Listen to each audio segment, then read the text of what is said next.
Merci beaucoup. Thank you, Patrick, for your dynamism. Je crois que le Premier ministre Rutte l'a dit.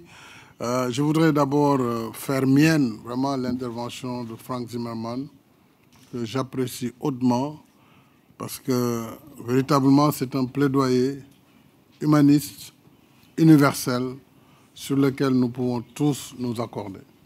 Je salue le Premier ministre Mark Rutte et je le remercie pour son accueil.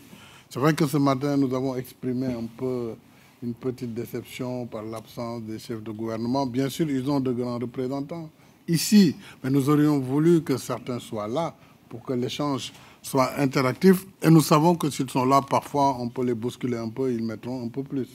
C'était ça le but, mais Chrysoula a donné donc l'enveloppe que le président Macron a indiquée. S'il était là, on allait lui dire, mais Emmanuel, quand même, bon, on apprécie hautement, hein, parce que ça va contribuer au financement de l'AAP, comme l'a dit Marc. Voilà, ce matin aussi, nous avons eu l'engagement de la Norvège, hein, Madame le ministre. Je voudrais donc saluer le Premier ministre pour l'accueil, ainsi que tous nos amis ici présents, ceux du Centre pour l'adaptation, et saluer le secrétaire général Ban Ki-moon ainsi que Patrick, le CEO du Global Center for Adaptation. Remercier vraiment tous ceux qui ont pris part à cette rencontre de Rotterdam, le directeur général du Fonds monétaire, le président Adesina de la Banque mondiale, Madame Georgieva du Fonds monétaire international, le World Trade Organization. I have a problem to indicate it.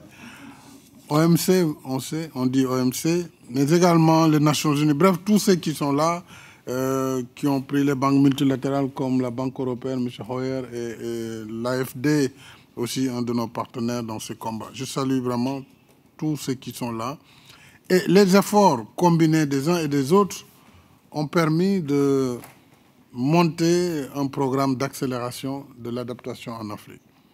Alors, au moment où nous nous réunissons, présentement, des inondations énormes se passent partout dans le monde avec une rare violence. Nous avons vu les dégâts au Pakistan, en Afrique, dans tous nos pays. En ce moment, il y a des inondations, des morts, de pertes en vies humaines. Et tout cela est très difficile, combiné aux effets de la crise liée à la guerre en Ukraine, mais également à la pandémie de Covid-19 qui se poursuit et qui entraîne une fragilité de nos économies. Alors, ce déchaînement de la nature, qui demain peut se transformer en sécheresse aiguë, c'est des inondations cette année, l'année prochaine, on vous dira des sécheresses énormes, même dans des pays européens comme les Pays-Bas. Aujourd'hui, cette sécheresse frappe également. Et nous sommes devant une situation non prédictible. C'est ça la difficulté pour les agriculteurs. D'une année à l'autre, on ne sait pas ce que la nature nous réserve. Voilà donc la situation globale et le tableau global auquel nous devons faire face. Alors, il faut, à mon avis, devant cette urgence climatique, consécutive naturellement au réchauffement de la planète, et ce réchauffement, ce que M. Zimmermann en a dit, je ne vais pas y revenir, il a une cause. C'est l'activité humaine qui a absolument entraîné ce réchauffement humain. Et c'est pourquoi nous pensons que pour l'adaptation, nous pouvons être ensemble et que les pays industrialisés doivent pouvoir mobiliser les ressources en plus de ce que nous faisons modestement à notre niveau. Nous le faisons, mais c'est encore très insuffisant. Et pour ne pas que nous empruntions les mêmes chemins, il faut qu'on finance cette adaptation. Alors, sinon, évidemment, ça va être la course vers les énergies fossiles. Surtout que l'Afrique recèle d'énergie fossile en pagaille, que ce soit du charbon, du pétrole, du gaz, de la géothermie, c'est une énergie quand même qu'on peut considérer comme renouvelable. Mais nous avons un potentiel solaire énorme, infini. Mais tant que nous n'avons pas encore la maîtrise sur le stockage de l'énergie, le solaire sera une énergie additionnelle. Il sera une énergie additionnelle. Il ne peut pas constituer notre énergie de base, puisque d'abord, c'est une énergie intermittente. Donc, plus on en aura, plus nous aurons aussi des capacités de backup le soir, parce qu'on ne le stocke pas. Donc, c'est dire qu'il y a une limite dans le recours à l'énergie solaire. Il y a de l'éolienne, bien sûr. Il faut combiner tout cela. C'est pourquoi nous plaidons pour un mix énergétique en Afrique. Un mix intelligent qui combine le gaz, qui est quand même moins polluant que les énergies carbonées, que sont le pétrole et le charbon, entre autres. Mais les pays qui ont du pétrole, il faut bien qu'ils utilisent aussi ce pétrole. Et on met des énergies renouvelables, c'est ce que nous sommes en train de faire. Et plus vite on va financer l'adaptation, mieux la planète se portera.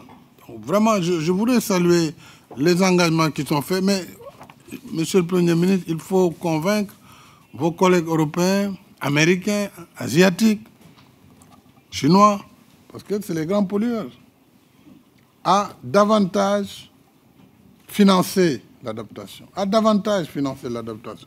À ce rythme, dans 50 ans, on ne va pas bouger.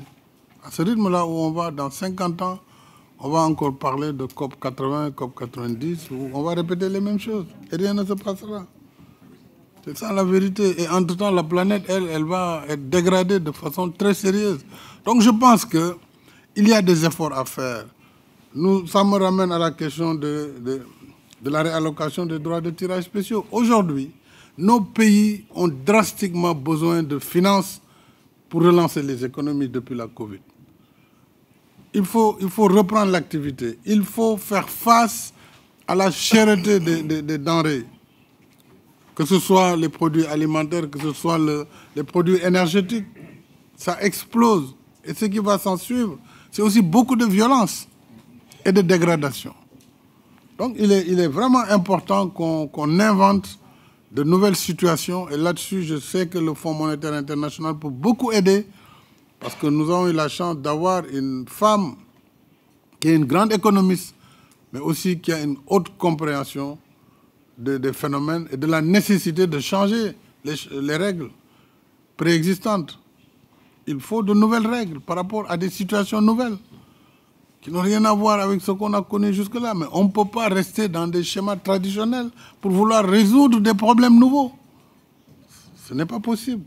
Donc, je pense que c'est très important, et c'est pourquoi je disais que Rotterdam va être un vrai test, en fait, pour Sharm el-Sheikh. Donc, à l'issue, j'espère que le tour de table, quand Patrick aura fini, au moins on aura les 250 millions de dollars nécessaires à AAP, je ne sais pas comment ça s'appelle, l'acronyme de notre Triple AP. Voilà. Pour au moins, avec l'effet de levier tel que l'a dit Christoula, nous puissions lever les 25 milliards de dollars. Si on arrive à avoir les 250 millions, c'est gagné. Le combat est gagné. Il faut trouver 250 millions de dollars, c'est quand même pas la mer à boire. C'est peut-être un petit cours d'eau à boire. Je vous remercie.